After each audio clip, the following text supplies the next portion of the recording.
सवाल सीधा है, क्या ट्रम्प के साथ ये ट्रेड डील करके अब हमने वाकई बहुत बड़ा एक सिक्सर मार लिया है? Good question. आपने सिक्सर मारने की बात कही ना। हाँ। उससे पहले भारत ने ऑस्ट्रेलिया के साथ एफटीए किया, उसके बाद भारत ने यूएई के साथ एफटीए किया, ब्रिटेन के साथ एफटीए किया, बोल उसके बाद नॉर्डिक कंट्रीज के साथ किया, और 2 दिन पहले ईयू ने, यूरोपियन यूनियन ने भारत के साथ डील किया, जिसे कहते हैं, उसने कहा mother of all the deals. 5 हुए।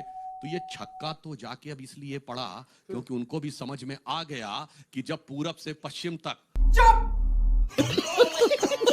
आज दुर्भाग्य ये है, क्या? जब ट्रेड डील हो रही थी तब भी मास्टर स्ट्रोक, नहीं हो रही थी तब भी मास्टर स्ट्रोक, टैरिफ लगा तब भी मास्टर स्ट्रोक, टैरिफ हटा तब भी मास्टर स्ट्रोक। ये मास्टर स्ट्रोक ही समझ नहीं आ रहा है। 3% से हम अब 18% पे चले गए टैरिफ में, लेकिन ये मोदी जी की बहुत बड़ी डील है। वाह मोदी जी वाह।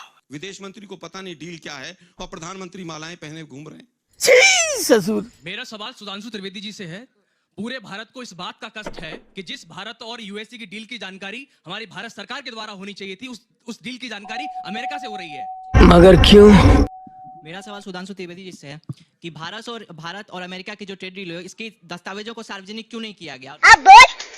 मेरा सवाल पक्ष की तरफ है कि जो पुतिन जी के साथ हमारी मित्रता की बात की जाती थी, उसकी सशक्तिकरण की बात की जाती थी, तो हमारी सरकार क्या करने वाली है? कैमरा बंद कर। जब इस यूएस इंडिया ट्रेड डील की टर्म्स एंड कंडीशन से आज तक पब्लिक नहीं है, तो आप कैसे कह सकते हैं ये भारत के हित में है, या फिर बस इस डील को देश के ऊपर बचाया जा रहा है?